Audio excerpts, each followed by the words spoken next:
Pelayanan pasien COVID-19 di RSUD Masohi sesuai standar.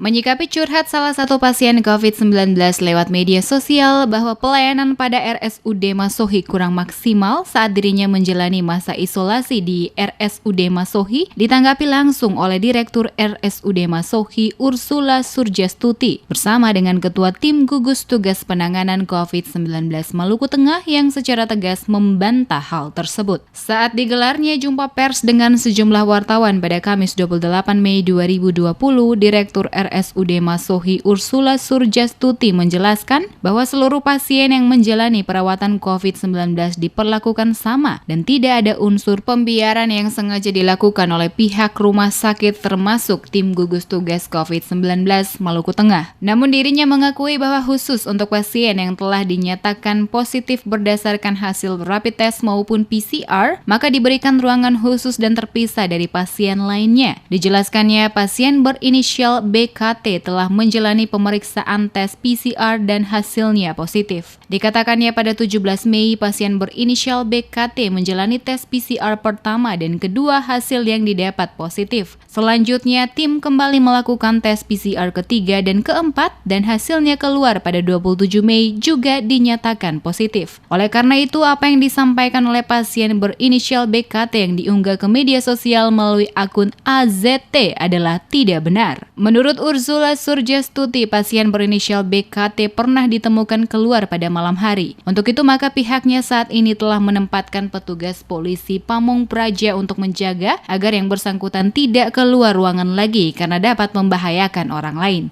Secara garis besar, kita akan jelaskan bahwa pasien BAK ini masuk tanggal 28 April 2020. Kemudian kita lakukan rapid test reaktif tanggal 28 bulan April. Terus kemudian pada tanggal 17 Mei kita melakukan PCR yang pertama dan kedua positif hasilnya, konfirmasi positif. Kemudian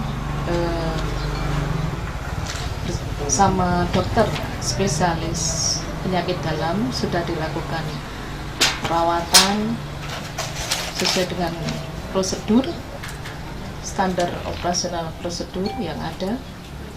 Kemudian dilakukan tes PCR ulang dan hasilnya kemarin tanggal 27 Mei tes PCR ulang yang ketiga dan keempat terkonfirmasi masih positif. Sementara itu, juru bicara gugus tugas penanganan COVID-19 Maluku Tengah, Jenny Adijaya, memaparkan hingga 27 Mei 2020 tercatat jumlah pasien COVID-19 di Maluku Tengah sebanyak 37 orang, yang terdiri dari pasien ODP 9, PDP 4, hasil PCR yang terkonfirmasi positif 6, dan yang sembuh 18 orang. Pasien-pasien kita yang memang kita rawat per 27 Mei, ini hari tanggal 28 ini masih berjalan ya. Kalau 27 kemarin itu sampai sore itu masih jumlah total itu 37 pasien ya. Dan ada 9 pasien. Dari 37 tersebut ada pasien ODP-nya 9. Kemudian itu orang dalam pemantauan, sedangkan pasien dengan PDP ada 4. Kemudian kasus konfirmasi PCR-nya positif yaitu ada 6, dan yang sembuh 18. Khusus untuk pasien dari Kabupaten Maluku Tengah yang telah terkonfirmasi positif dan sementara menjalani perawatan masing-masing 1 orang di RST, RSUD Haulusi 2 orang, sementara di kamar isolasi BPSDM dan LPPM 2 orang, dan 1 pasien dirawat di RSUD Masohi tertanggal 27 Mei 2020.